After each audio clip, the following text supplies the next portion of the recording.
"Good morning, Miss Catherine," she says, setting the silver tray on a bedside table. "Mrs. Harrington requests your presence at 11 for the charity committee meeting." You nod sleepily, reaching for the delicate porcelain cup filled with perfectly brewed coffee. Louise moves efficiently around the room, opening curtains wider, laying out clothes for the day, gathering yesterday's discarded silk stockings for laundering. "The blue Chanel or the green poo for luncheon?" she asks, holding up two dresses that each cost more than 6 months' salary for most Americans. "The blue, I think," you answer, his father at breakfast. Mr. Harrington left for Chicago on the 7:30 train. Louise informs you he mentioned a board meeting at the bank. "I spent hours researching how the ultra-wealthy lived in the 1920s. Think real-life Great Gatsby stuff. The income gap was staggering. The top 1% owned about 40% of all wealth, and they weren't shy about showing it." Louise draws your bath in a bathroom that would astound most Americans. Marble floors heated from below. A sunken tub large enough for two. Gold-plated fixtures. And a shower with multiple heads. Still a rarity even in wealthy homes. Indoor plumbing had been around for decades. But this level of bathroom luxury was unprecedented. As you soak in scented water, you contemplate your day. Charity committee in the morning. Luncheon with mother's friends. Tennis lesson if weather permits. The family has private indoor courts. Then dinner with potential suitors. Your parents have approved. At 20, you're already slightly behind the marriage curve for your social set. Meanwhile, 3 floors below in the servants' wing, another day has been underway for hours. The Harrington household employs 18 domestic staff: butler, housekeeper, cook, kitchen maids, housemaids, footmen, chauffeur, ladies' maids, and miscellaneous others. They rose before dawn to prepare the house and family for another day of conspicuous leisure. In the vast kitchen, Mrs. Collins, the cook, directs 2 kitchen maids in the dinner preparations that will take all day. The fish must be absolutely fresh. She insists to a delivery boy from Chicago's finest market. Mr. Harrington can tell the difference. The kitchen is industrial-sized but state-of-the-art, with electric refrigeration, not just an icebox, multiple ovens, a dedicated pastry area, and specially designed storage for the family's extensive collection of serving pieces in china. Different sets of dishes for different meals and occasions mean the kitchen contains more plates than some department stores. James the butler confers with Mrs. Collins about wine selections for dinner. Mr. Harrington wants the 21 Bordeaux with the main course. He says, despite Prohibition being the law of the land, fine wine flows freely in wealthy households. The very rich were effectively exempt from liquor laws that criminalized average Americans. The Harrington family never even pretended to obey Prohibition. Their wine cellar, hidden behind a false wall, a minimal concession to legality, contains vintages worth more than most Americans earn in years. When they entertain, champagne flows as though the 18th Amendment never passed. The florist called. Mrs. Mitchell, the housekeeper, tells James, the orchids for tonight's centerpiece are delayed. Shall I have them use roses instead? James looks pained. Mrs. Harrington specifically requested orchids to complement the new Limoges service.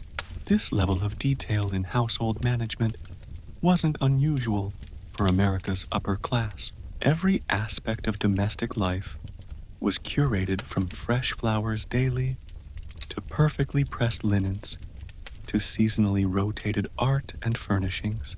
The butler checks his watch. A solid gold timepiece gift gifted by Mr. Harrington last Christmas. The silver still needs polishing. For tonight, have Thomas and William see to it immediately, while the household staff rush to prepare for an intimate dinner party. Only 16 guests tonight, practically casual by Harrington standards. You've finished your bath. Louise helps you dress in layers typical for wealthy women. Silk undergarments, lightweight corset, fashion still demanded certain silhouettes. Silk stockings held by garters, slip, and finally, the blue Chanel day dress. Your closet would stagger most Americans. Dozens of dresses, suits, coats, and specialized outfits for every conceivable activity, from riding to tennis to yachting. The concept of appropriate dress reaches religious intensity among the wealthy. Wearing evening clothes before 6 or country clothes in town would cause more scandal than political radicalism. Mrs. Harrington purchased tickets for the Symphony Friday. Louise mentions while styling your hair. She asked me to remind you that the Abbott's son will be joining your box. Matchmaking remains a primary maternal occupation, even in 1927. Despite the decade's reputation for liberation, upper-class marriage still functions partially as business merger and social positioning. The Abbotts own railroads. Your father owns banks. The match makes financial sense. I read this wild account from a society columnist who described a debutante ball where they released live birds, painted gold as decoration. Just set them loose inside a ballroom. The things wealth made seem reasonable were truly bizarre. Downstairs, you find your mother in the morning room, a sunny space overlooking winter gardens. Elela Nana Harrington, at 45, remains a stunning woman, maintained by rigorous beauty regimens, regular spa visits, and the confident posture of someone who has never worried about money. Catherine Darling. She greets you, barely looking up from correspondence she's reviewing. The Blakely girl is engaged third this season. We really must focus on your prospects.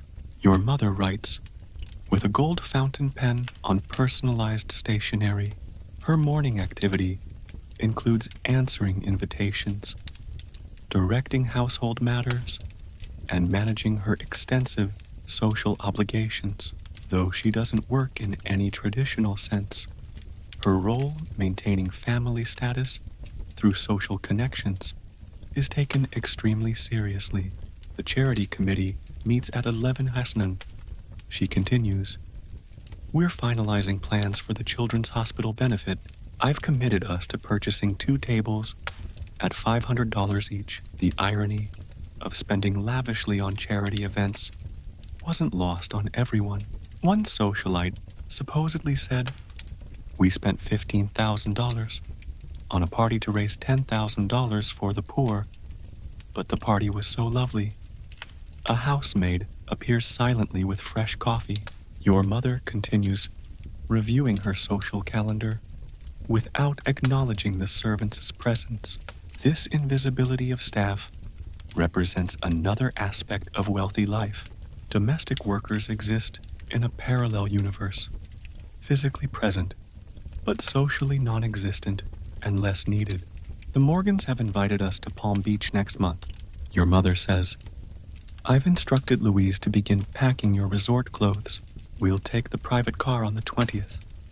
The private car refers to the family's railroad car, attached to regular trains, but offering completely private accommodations. Commercial air travel barely exists in 1927, so wealthy families travel by a private rail car, essentially mobile luxury apartments coupled to regular trains. Your father enters. Having returned unexpectedly from Chicago, Howard Harrington made his first million before 30, multiplied it through banking, and now at 50 serves on numerous corporate boards while managing family investments. His tailored suit, handmade shoes, and perfectly trimmed mustache. Project success and authority. Market's up again, he announces, accepting coffee from the hovering maid. Those aircraft manufacturers I mentioned, stock jumped 12 points yesterday. The stock market dominates wealthy conversation in 1927. The unprecedented bull market seems unstoppable, creating paper millionaires daily. Investment tips exchange like currency at dinner parties and golf clubs. Should we buy more? Your mother asks, revealing that even society women follow financial markets closely. Already instructed Harrison to purchase another 1,000 shares. Your father replies, this boom has legs. Of course, with hindsight, we know the crash lurks just 2 years away. But in 1927, optimism borders on delusion among the investing class. The market can only go up. Prosperity will never end. America has entered a permanent plateau of prosperity, as many economists claimed. After breakfast, you join your mother in the library, where the charity committee, 8 women from prominent Chicago families, gathers to plan a hospital benefit expected to raise $50,000. The meeting perfectly encapsulates upper-class women's lives, genuine charitable impulses filtered through social competition and status display. The Palmers have donated an automobile as the grand prize, announces Mrs. Winthrop, committee chair. We must ensure ticket prices are high enough to maintain exclusivity. The women discuss dinner menus, orchestras, table arrangements, and decorations with the seriousness of military strategists. While they genuinely want to support the children's hospital, the event's success will be measured equally by its social prestige and press coverage. Catherine, Mrs. Winthrop addresses you. We'd like you to chair the junior committee. Get those eligible bachelors to open their wallets. This represents your growing social responsibility. Young people of your class must begin demonstrating philanthropic leadership. It's part of the unwritten curriculum of wealth. After the committee departs, you have a few hours before luncheon. Unlike most Americans, your time is largely discretionary. You spend it practicing piano on the Steinway Grand in the music room, one of many accomplishments expected of wealthy young women, though the jazz age celebrates more liberated female behavior. Traditional expectations still govern upper-class womanhood. The society lady at the piano goes, "Oh, I don't work. I merely oversee the staff, manage social engagements, run 3 charity boards, speak 3 languages, and can play Chopin from memory." Because wealthy women's labor was never called work, even when it was complex and demanding. At 1 your mother's lunch, and guests arrive. 6 women from prominent Chicago families. The dining room gleams with silver and crystal for what's considered an informal meal, though it would outshine most Americans' wedding dinners. Housemaids in black uniforms with white aprons serve course after course while remaining functionally invisible to the diners. Conversation touches on mutual friends, upcoming social events, European travel plans, and eventually current events. Even here, the new mass media makes its presence felt. "Did you hear President Coolidge on the radio last night?" asks Mrs. Forrester, whose husband owns department store. Harold says his business policies are precisely what America needs. The Lindbergh flight is all anyone discusses in New York, contributes Mrs. Astor, recently returned from Manhattan. They're planning a ticker tape parade when he returns. Charles Lindbergh's solo flight across the Atlantic in May 1927 represents another media milestone. The first global celebrity created entirely through mass communication. His handsome face appears everywhere, From newspapers to magazine covers to movie newsreels, the flight itself lasted 33 hours. But the media sensation continues months later. Catherine, didn't you meet the Lindbergh boy at the Wetmore party last year? Your mother asks, creating a social connection to the news sensation. Briefly, you acknowledge, though the encounter was merely a passing introduction at a crowded event. Still, social capital comes from proximity to fame and prominence.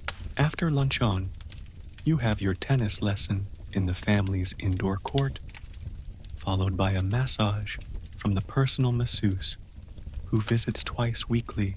Physical fitness and beauty maintenance occupy significant time for wealthy women, though the purpose remains attractiveness rather than health. As evening approaches, Louise helps you prepare for dinner. This involves another bath, complete hair restyling, and changing into formal evening wear. A beaded Lumvan gown, imported from Paris, satin evening slippers, family jewelry from the safe. Mr. Abbott's son will be seated beside you, Louise mentions, while fastening a pearl necklace worth more than her lifetime earnings. Mrs. Harrington suggested the emerald earrings as well. Downstairs, the transformation is complete. The dining room now glows with candelabra, fine china, and crystal. Footmen in formal livery stand ready behind each chair. James supervises with eagle-eyed attention to detail. Fresh flowers perfume the air. The setting could be a royal palace rather than a private home. Guests arrive in chauffeur-driven luxury automobiles. Packards, Cadillacs, Rolls-Royces.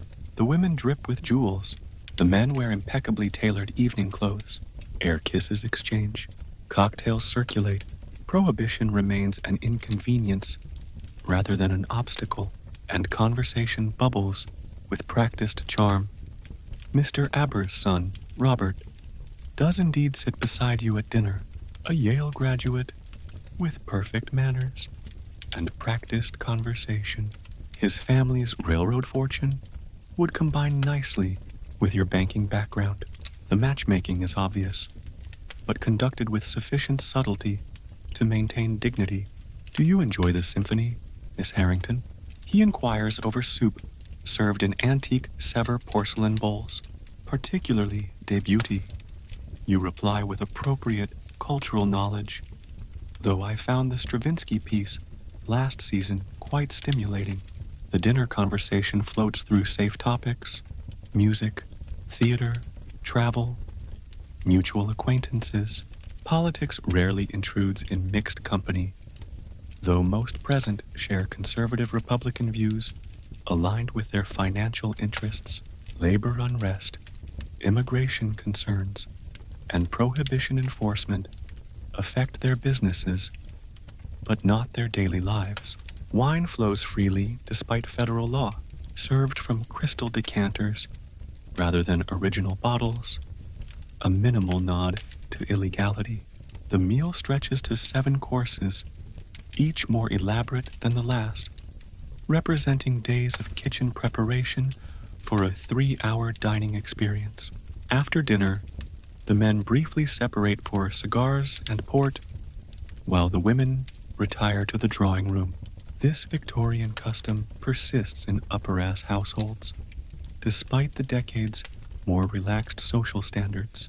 When the groups rejoin, entertainment follows. A famous pianist has been engaged to play for the intimate gathering. By midnight, the party concludes. Chauffeurs return from their waiting positions to collect guests. You bid good night to Robert Abbott with appropriate restraint, though his invitation to join his family's box at the races next weekend suggests mutual interest.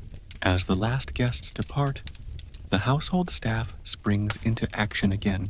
Despite the late hour, silver must be washed and counted, china returned to storage, linens laundered, floors cleaned. For the wealthy, the day ends with rest, For those who maintain their lifestyle, hours of work remain.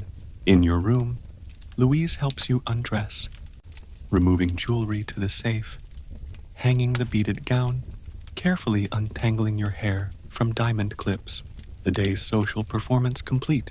You can finally relax. Will there be anything else, Miss Catherine? Louise asks, folding your evening gloves. No, thank you, Louise. Good night. Alone. Finally, you slip between fresh sheets, change during dinner. Your windows offer a view of Lake Michigan, moonlight silvering the winter waves. In the distance, Chicago glows with electric light, the city that generates your family's fortune.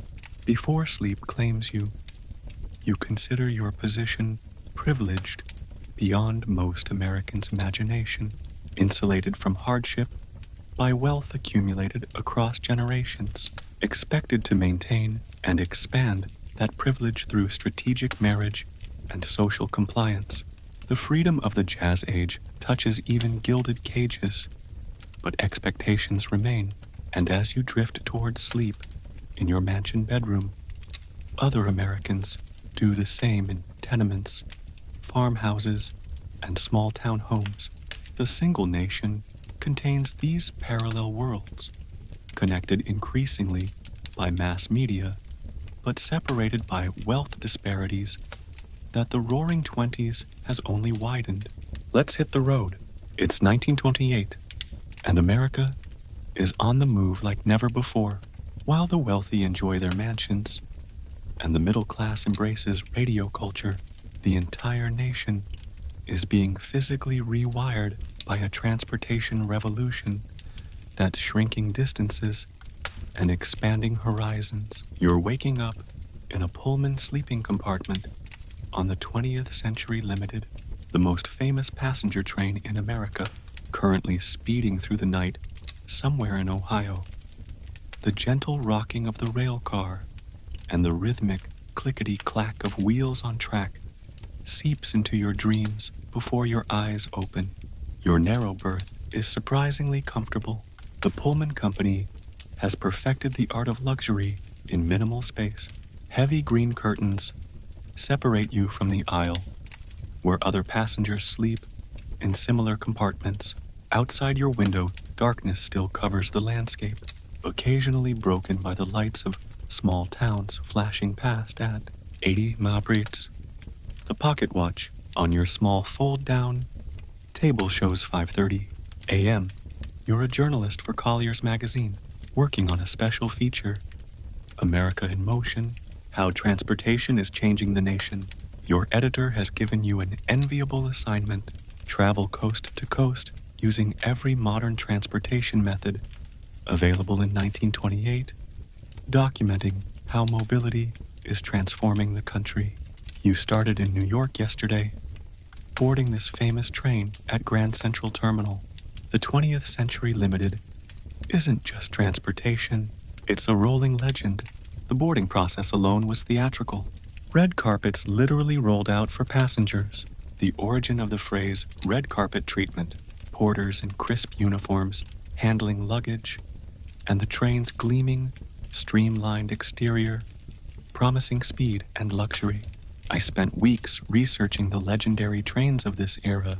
The 20th Century Limited was basically a 5-star hotel on wheels, complete with barbers, manicurists, stenographers, and gourmet dining.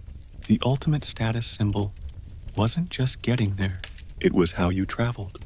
The gentle knock on your compartment door signals your porter, George. Good morning, sir. We'll be arriving in Chicago in approximately 2 hours. Would you care for coffee while you dress? George, like all Pullman porters, is black. The Pullman Company is the largest single employer of African-Americans in the country, though the work involves catering to wealthy white travelers. Every need for minimal wages supplemented by tips. Despite these conditions, Pullman jobs remain coveted positions within the limited opportunities available to black workers in 1928. Coffee would be wonderful, George. Thank you. As George disappears to fetch your coffee, you begin the somewhat complicated process of preparing for the day in a moving train compartment the size of a closet. Your berth converts ingeniously from bed to sitting room, with hidden compartments for wash basin, mirror, and storage. The engineering that went into these spaces reflects America's growing obsession with efficiency and modern design. When George returns with coffee, in a heavy white china cup emblazoned with the railroad's logo, you ask him about his work. Been with Pullman 15 years now, sir, he tells you, efficiently transforming your bed into a daytime sitting arrangement. This route Chicago to New York and back twice weekly. That's a lot of miles, you observe. George smiles politely, more than most folks see in a lifetime. Company estimates I've traveled over 1 million miles, and there it is. The new reality of 1928 America. A porter from the south side of Chicago has seen more of the country than most Americans ever will, crossing state lines as routinely as others cross town. The mobility revolution isn't just physical, it's psychological, expanding mental horizons alongside geographical ones. By the time you're dressed and have finished your coffee, dawn breaks across the Ohio farmlands. Speeding past your window, you make your way to the dining car for breakfast, walking through swaying corridors that connect the train's various cars, sleepers, lounge car, observation car, and the elegant dining car where white-jacketed waiters serve meals on fine china. The dining car tables are set with fresh flowers, silver service, and linen napkins. The menu offers everything from grapefruit to grilled steaks. You order eggs Benedict and more coffee, settling in to observe your fellow travelers. Two businessmen discuss market prospects across the aisle. A wealthy family with young children occupies another table. The children surprisingly well behaved in their traveling clothes. A young honeymoon couple sits awkwardly, still adjusting to public couplehood. Together, they represent the upper middle class and wealthy who can afford the 20th century's premium fare. 82901 way from New York to Chicago in 1928, equivalent to over $1,300 today. Imagine dropping $300 for a single one-way train ticket. That's first-class Pullman service for you. Meanwhile, most Americans traveling the same route would be sitting upright in coach cars for the entire journey at a fraction of the cost. As breakfast concludes, the train begins slowing for its approach to Chicago. Outside the window, the landscape transforms from rural to industrial. Factories, stockyards, and rail yards sprawling across the flat terrain surrounding America's second city. The smell of the famous or infamous Chicago stockyards reaches even into the sealed train, a powerful combination of livestock, smoke, and industry that prompts some passengers to discreetly press handkerchiefs to noses. The train pulls into Chicago's LaSalle Street station, exactly on schedule at 8:30 a.m., a point of pride for the New York Central Railroad. The 20th Century Limited's reputation rests on its punctuality as much as its luxury. George helps with your luggage, receiving a generous tip that prompts a genuine smile, replacing his professional one. Enjoy Chicago, sir. Safe travels onward. You've arranged a busy itinerary in Chicago, interviews with transportation officials about the city's role as America's railroad hub, visits to automotive plants, and most excitingly, a trip to Chicago's new municipal airport. But first, you need to take in the city itself. Stepping outside Lowell Street Station into downtown Chicago delivers an immediate sensory jolt. The noise hits first. Construction everywhere, automobiles honking, elevated trains rumbling overhead, Newsboys shouting headlines, street vendors calling their wares. The smell follows. A complex urban bouquet of exhaust fumes, industrial smoke, restaurant kitchens, and humanity packed densely together. Chicago, in 1928, pulsates with energy and ambition. New skyscrapers rise seemingly weekly. The Michigan Avenue Bridge, completed just a few years earlier, has transformed the North Side into a development boom. Despite Prohibition, speak-easies operate openly, many controlled by Al Capone's organization, currently at the height of its power. You hail a yellow cab, another symbol of America's transportation revolution. Standardized taxi services are relatively new, made possible by affordable automobiles and improved urban roads. Your driver, a talkative Italian immigrant, provides unsolicited commentary on everything from Chicago politics, crooked as they come, to baseball. Cubs looking good this year as he navigates traffic to your hotel. The Drake Hotel represents Chicago's ambitions for world-class status. 16 stories of luxury overlooking Lake Michigan, its lobby a marble and gilt showcase of prosperity. After checking in and freshening up, you head to your first appointment at the headquarters of the Illinois Highway Commission. The commissioner meets you in an office with large maps covering the walls.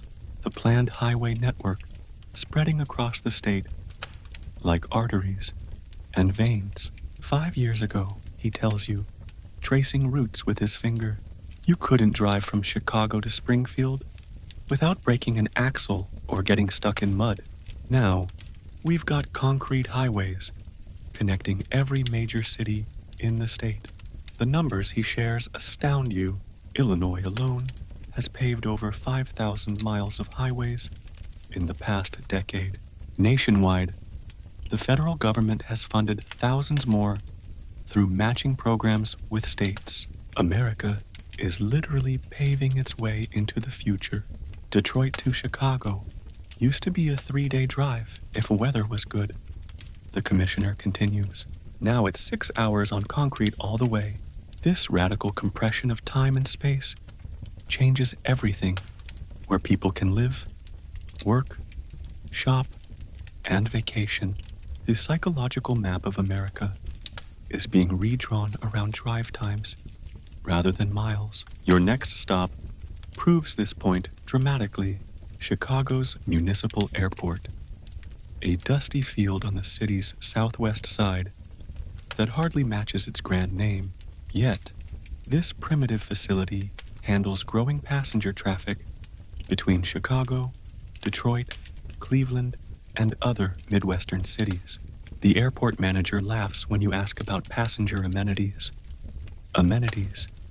We've got a bench and a telephone. Most folks are just happy to survive the flight. Early commercial aviation was wildly uncomfortable and unreliable. No pressurized cabins meant flying at low altitudes through every bump of turbulence. Planes weren't powerful enough to climb over bad weather, so they flew through it, or more often, got grounded by it. Nevertheless, you've arranged passage on a Ford Tri-Motor operated by National Air Transport, a predecessor of United Airlines, departing for Kansas City that afternoon. The fare costs roughly 4 times what a train ticket would, but saves an entire day of travel time. The premium paid for speed. At the airfield, the Ford Tri-Motor sits impressively, its corrugated metal skin gleaming in the afternoon sun. Nicknamed the Tin Goose, it represents the first generation of purpose-built commercial aircraft. With 3 engines for reliability and room for 10 passengers, plus crew, it symbolizes aviation's transition from daredevil stunt to practical transportation. Your fellow passengers are exclusively businessmen whose time is valuable enough to justify the expense. plus one nervous-looking woman traveling to her father's funeral, the urgency overcoming her obvious fear of flying, the pilot wearing the leather jacket and cap that are still part uniform, part romantic holdover from war flying, greets each passenger personally. Smooth flying today, folks. Little bumpy over the Mississippi, but we'll be in Kansas City by sunset. Inside, the aircraft is Spartan compared to train luxury. Wicker seats line both sides of a narrow cabin. Windows are small. There's no food service, no bathroom, and earplugs are distributed to combat the deafening engine noise that will make conversation impossible. The woman next to you grips her handbag tightly as engines start with an ear-splitting roar. First flight, you shout over the noise. She nods, white-knuckled. My husband says I'm crazy, says these contraptions drop from the sky regularly. She's not entirely wrong. Aviation safety standards are still developing. Crashes remain common enough that each safe landing feels somewhat miraculous. The takeoff is stomach-lurching, the plane bouncing along the grass airfield before reluctantly surrendering to flight. As Chicago recedes below, replaced by a patchwork quilt of farms and small towns, your seatmate gradually relaxes her death grip on her handbag. The flight is everything the pilot promised, generally smooth, with stomach-dropping bumps over the Mississippi River Valley. Without cabin pressurization, you fly low enough to clearly see details of the landscape. Cars moving along highways, trains snaking across plains, river barges hauling goods along waterways. The layered transportation network of 1928 America spreads beneath you like a living map. 3 and 1/2 hours later, compared to an overnight train journey, you land at Kansas City's airfield, another converted farm on the city's outskirts. Your seatmate sighs with relief, crossing herself before disembarking on visibly shaky legs. Next time I'm taking the train, she declares slower. But the ground stays where God intended it. Kansas City serves as your gateway to experience another transportation revolution. The emerging culture of automobile tourism. You rent a Chevrolet touring car from Hertz, already establishing a national network of rental locations, and prepare for the next leg of your journey, driving west along the newly designated Route 66. The guy at the Hertz counter hands you the keys and goes, "Just had her serviced yesterday. Should make it to at least Tulsa before something falls off." And he's only half joking. Cars in 1928 required maintenance every few hundred miles. Long distance driving meant being part mechanic or knowing where to find one fast. Before leaving Kansas City the next morning, you visit a store that didn't exist a decade earlier, an outfitter specializing in automobile tourism equipment. They sell specialized luggage, designed to strap onto running boards, folding chairs and tables for roadside picnics, canvas water bags to hang from the radiator cap. Evaporation keeps the water cool, and detailed road maps published by oil companies as marketing tools. The store manager explains the essentials for long distance automobile travel.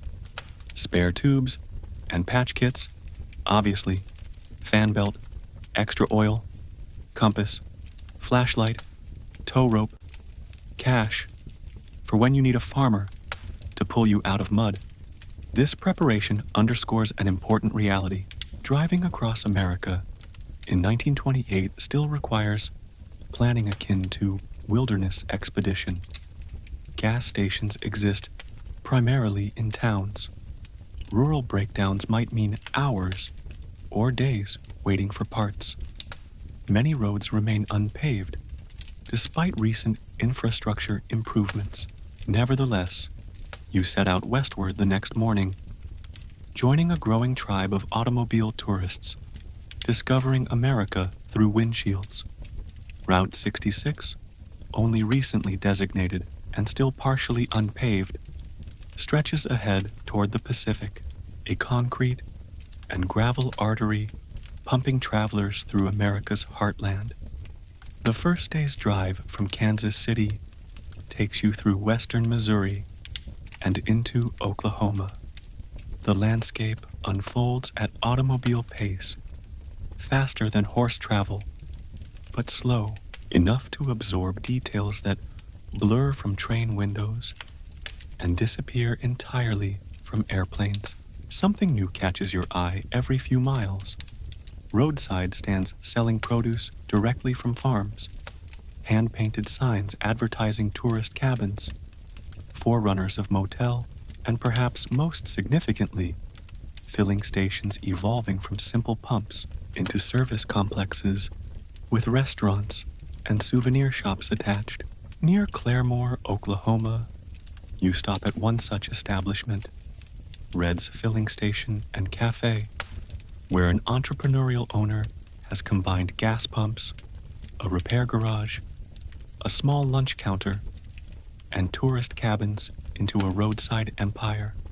Red himself, a sunburned man with hands permanently stained with grease, fills your tank while sharing his business philosophy.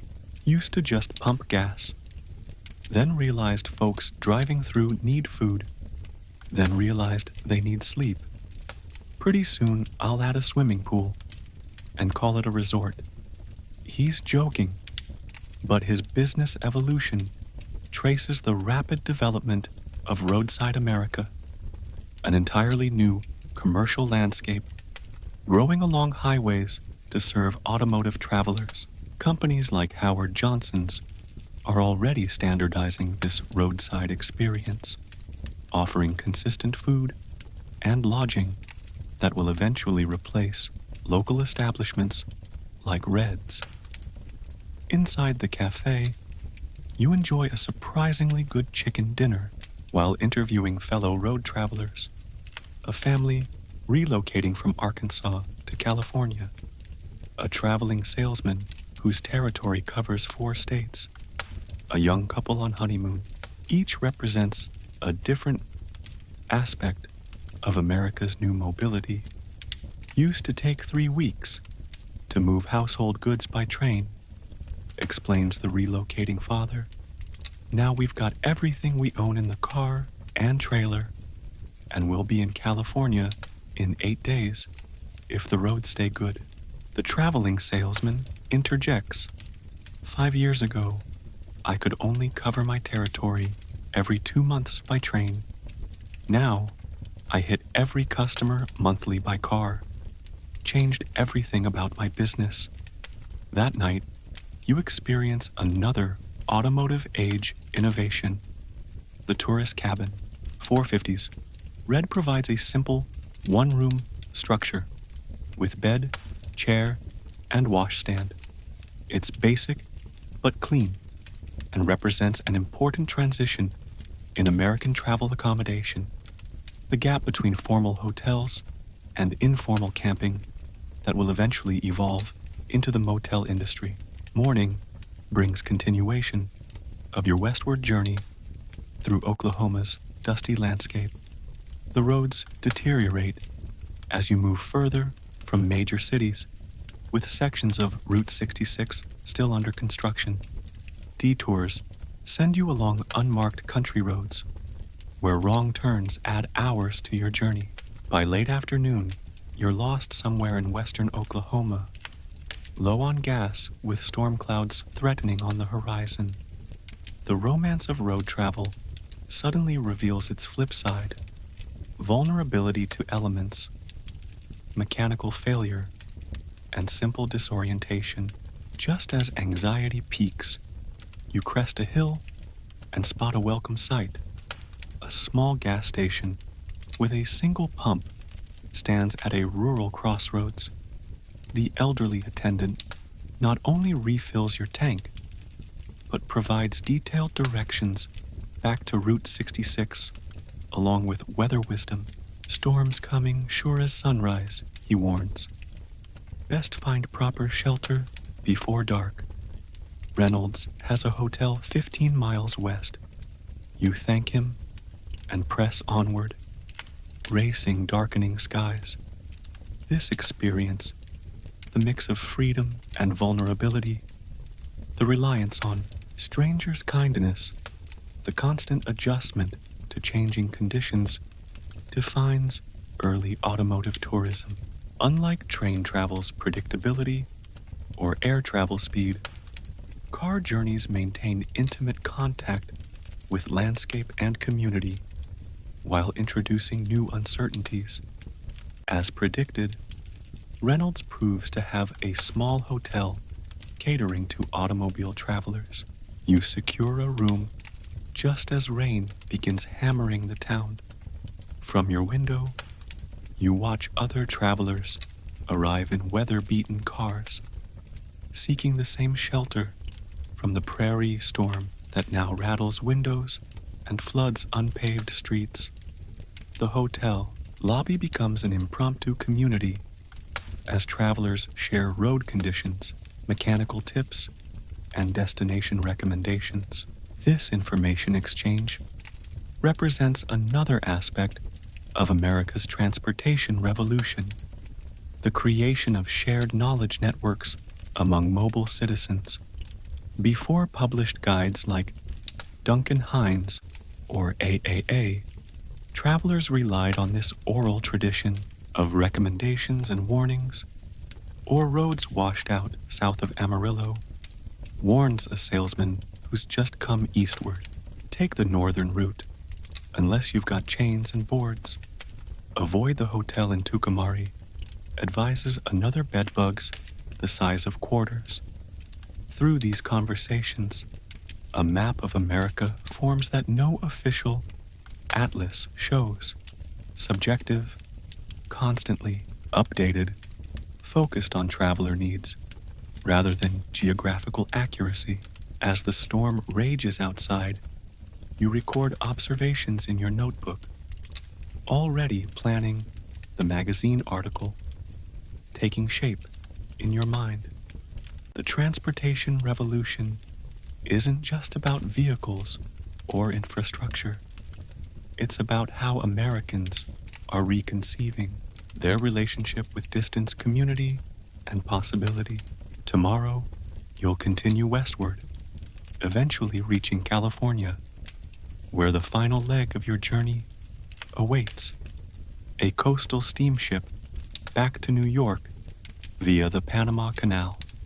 But tonight, listening to Rain on the Roof and fellow travelers, voices in the lobby below, you realize you're witnessing America literally in motion, a nation transforming itself through sheer mobility.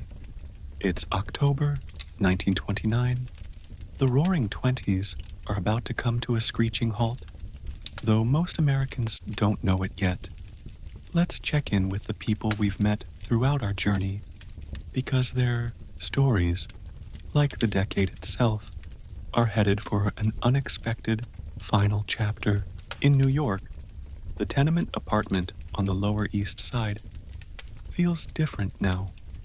There's a radio on a small table, secondhand but working fine. A few pieces of modest furniture have been added. The windows have proper curtains instead of hanging sheets. Small improvements that represent nearly a decade of grinding work and careful saving. You wake up in the same small bedroom, but you don't share it anymore. Your brother moved out last year, married a girl from the neighborhood.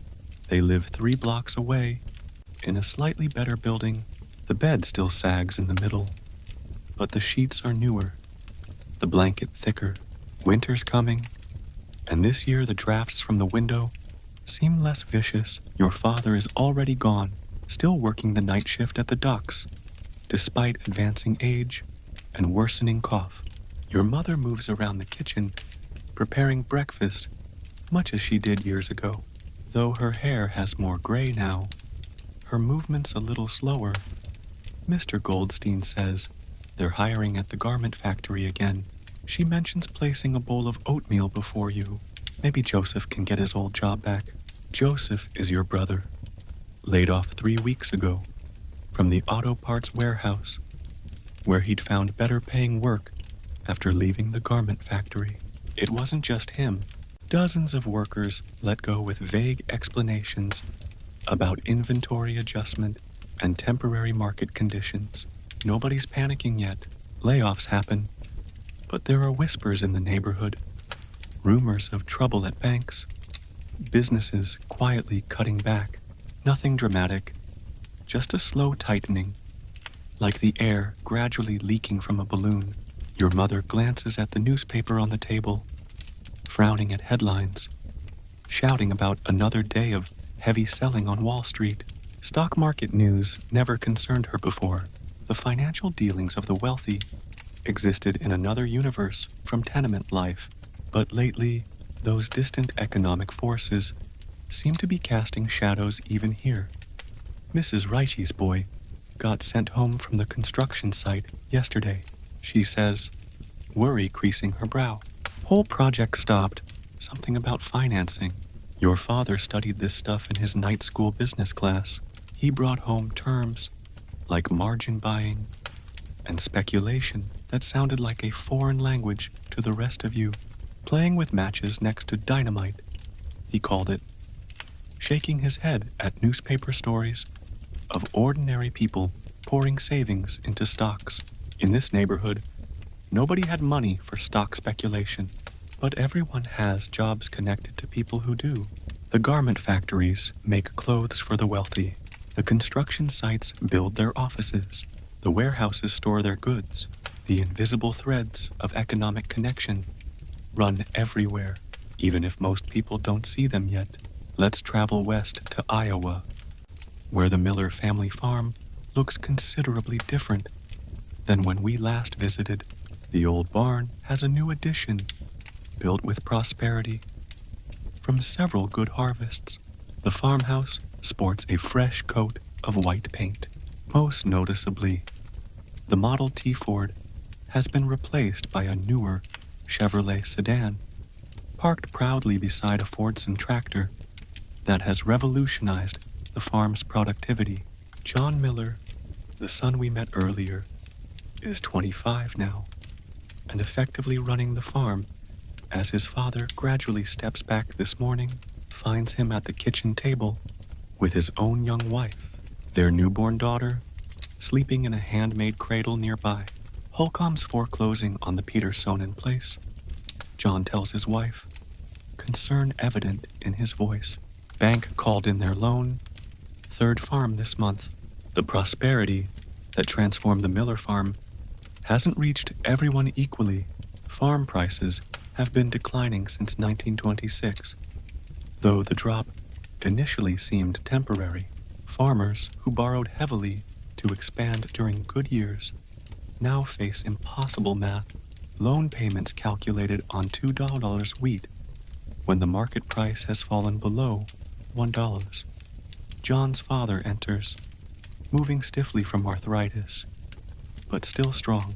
Got the radio working again? He announces. Think we should sell some corn now or wait? The radio has become essential farm equipment, not for entertainment, but for crop prices, daily from Chicago. Information is currency in modern farming. The difference between profit and loss, often determined by timing rather than just production. John shakes his head. Prices keep dropping. Elevator man in town thinks they'll go lower still. This is the quiet crisis preceding the famous crash, an agricultural depression already squeezing rural America, while cities still boom. The Millers are doing okay, having avoided excessive debt, but neighbors disappear monthly, farms consolidated by banks or larger operators. The family Chevrolet, once a symbol of rural America, joining the transportation revolution, now serves practical emergency duty. Last week, John drove the Petersons and what possessions would fit to the train station. They're heading to California, joining an exodus that will become a flood in coming years. The farming family looks at their radio. The technology isn't just entertainment for them. It's literally financial survival. Market reports, weather forecasts, crop predictions. This information flows instantly across America now, tying farmers in Iowa directly to trading floors in Chicago and New York. When those markets hiccup, the vibrations reach farmhouse tables with frightening speed. In Millerville, Pennsylvania, our small-town teenager, Sarah, is now a young woman of 22, recently graduated from normal school and teaching first grade in her hometown. Her childhood bedroom remains largely unchanged. Movie magazine clippings faded on the walls. Victrola, gathering dust since radio, became the preferred entertainment. She descends to breakfast, where her father reads the newspaper with unusual intensity. The headlines scream about market volatility.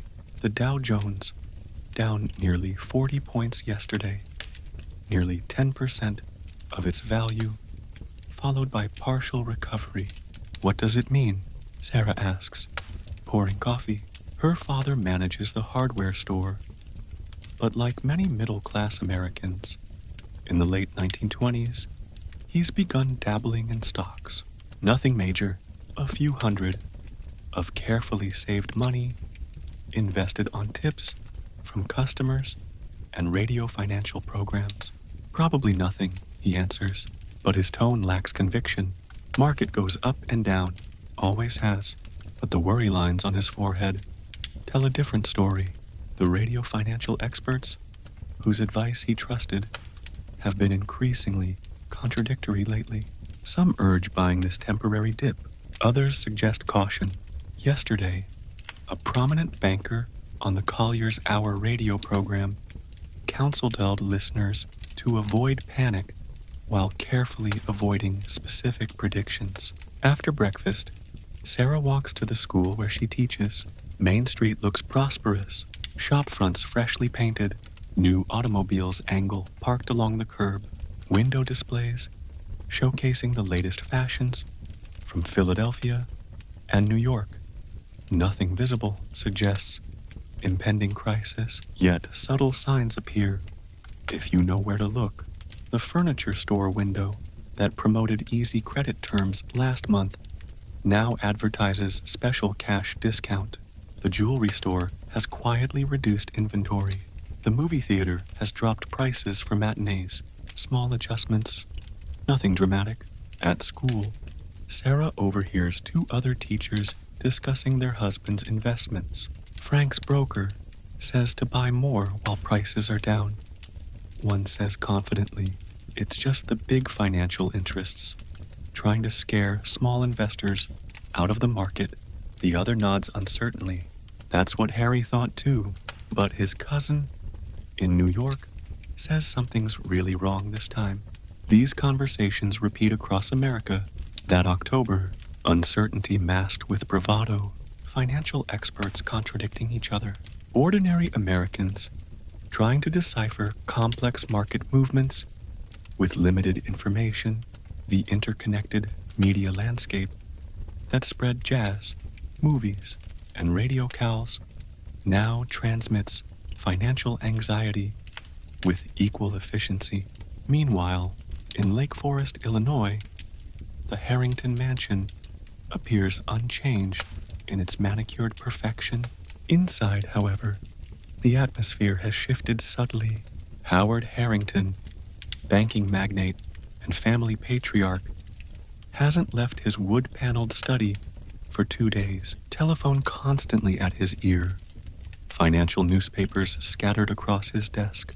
His daughter, Catherine, now 22 and recently married to Robert Abbott of the railroad fortune, visits with concern. The household staff move quietly, sensing tension without understanding its source. The family's 18 domestic employees continue polishing silver and preparing elaborate meals while their employer faces financial demons. "Father," Catherine calls softly from the study doorway. Howard looks up, forced smile not reaching his eyes. Just business matters, dear. Nothing to worry about. But there is plenty to worry about in Howard Harrington's world. The financial system he's navigated so confidently for decades suddenly seems built on sand. Colleagues whose judgment he trusted have made increasingly desperate moves in recent weeks. Margin calls, demands for cash to cover investment loans, have wiped out several fellow members of the Chicago Club. The wealthy inhabit the same volatile economic ecosystem as tenement dwellers and farmers, though with more substantial buffers against hardship. Howard Harrington won't lose his mansion if markets collapse, but his social position, business reputation, and self-image all rest on financial foundations, now showing alarming cracks. Later that evening, Catherine and her husband, Robert, attend a charity gala at Chicago's Palmer House Hotel. Outwardly, nothing has changed in this world of privilege. Women drip with jewels, champagne flows despite prohibition, an orchestra plays fashionable dance music. Yet, the conversation has shifted. Between practiced smiles, men exchange worried updates on specific stocks and companies. Women who normally discuss social matters now reference investments and bank stability. Information and reassurance have become the most precious commodities in wealthy circles. Harrison liquidated everything yesterday, Robert tells a colleague quietly over Bryce. Moved it all to government bonds. Panic thinking. The colleague scoffs, but his eyes dart nervously around the opulent ballroom. Markets fundamentally sound. These ritual reassurances echo through the upper class that October, desperate affirmations of prosperity, while financial instruments constructed on speculation and debt begin their inevitable collapse. As Catherine moves through the glittering crowd, she overhears fragments of similar conversations everywhere. The wife of a prominent manufacturer mentions their canceled winter trip to France. A banking associate of her father declines champagne, whispering something about conserving resources. Small signals of retrenchment amid ongoing displays of wealth. And what about our journalist? Last, seen traveling Route 66 westward to document America's transportation revolution. He's back in New York now, sitting in the offices of Collier's magazine, arguing with his editor about the article he submitted. It's too pessimistic, the editor insists. Manuscript pages marked heavily with red pencil. Readers want optimism about America's future, not warnings about financial instability. The journalist sighs his cross-country journey revealed not just America's transportation transformation, but the economic fault lines now threatening to rupture. In California, he observed produce rotting on docks because farmers couldn't afford shipping costs. In Chicago, half-completed skyscrapers stood abandoned when financing disappeared. In small towns across America, bank closures left communities stranded without savings or credit. The transportation networks connecting America physically are remarkable, he explains patiently, but they're also creating new vulnerabilities. Financial problems spread faster too. What happens in New York affects Iowa overnight. Now the editor remains unconvinced. Rewrite it. Focus on the achievements. The highways, the air routes, the automobile culture. Leave economic analysis to the financial pages. This conversation repeats across American media. That fall, warnings muted, concerns downplayed, optimism enforced, even as evidence mounts that the decade's prosperity rests on increasingly shaky foundations. That evening, our journalist walks Manhattan streets deep in thought. The city pulses with energy, as always. Theaters illuminated, Restaurants packed, fashionable crowds moving between entertainment venues. Nothing visibly suggests imminent collapse. Yet small signs appear here too. More men selling apples on street corners than last month. Help wanted advertisements shrinking in newspapers. Luxury stores offering unprecedented sales. The whispered word, recession, replacing prosperity in overheard conversations. The journalist stops at a newsstand where tomorrow's papers already headline the day market activity. Prices steady after recovery. Bankers optimistic. The reassuring headline masks the day extreme volatility and growing panic among financial insiders. Let's pull back now, seeing all our characters simultaneously across America on this October evening in 1929. They don't know each other. They live in different worlds, with different concerns, yet increasingly, their fates intertwine through economic and media networks that bind Americans together as never before. In the New York tenement, a family worries about layoffs while preparing for bed, their modest improvements to daily life potentially at risk.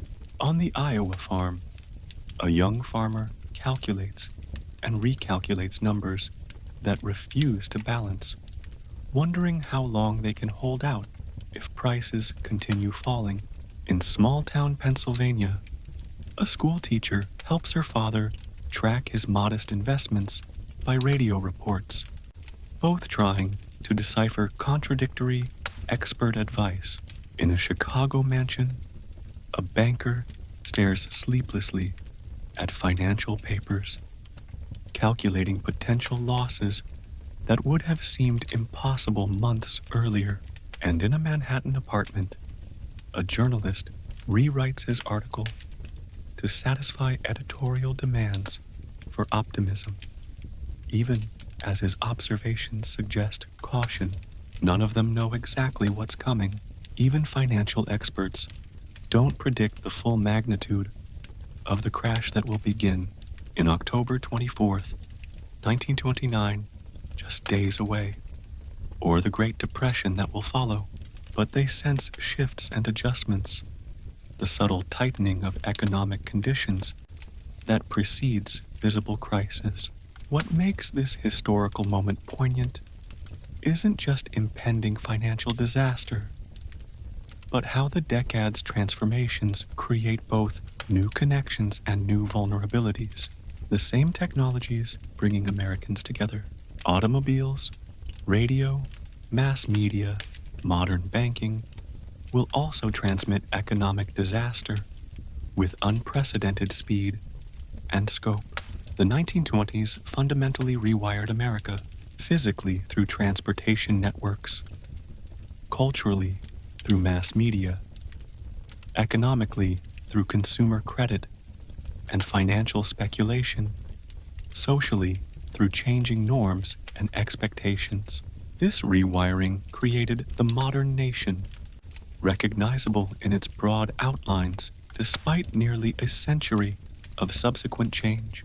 When the stock market crashes, just days after our story ends, these connections will ensure no community remains untouched. The tenement worker, the Iowa farmer, the small-town teacher, the Chicago banker, and countless others will find themselves participating in shared national experience, unlike anything previous generations knew. Not prosperity this time, but its opposite. Yet, the fundamental transformations of the Roaring Twenties will endure even through economic disaster. Americans who learn to expect mechanical refrigeration won't return to iceboxes. Families introduced to radio entertainment won't abandon it for silence. Communities connected by highways and automobiles won't revert to isolation. The expectations of modernity, once established, prove difficult to surrender.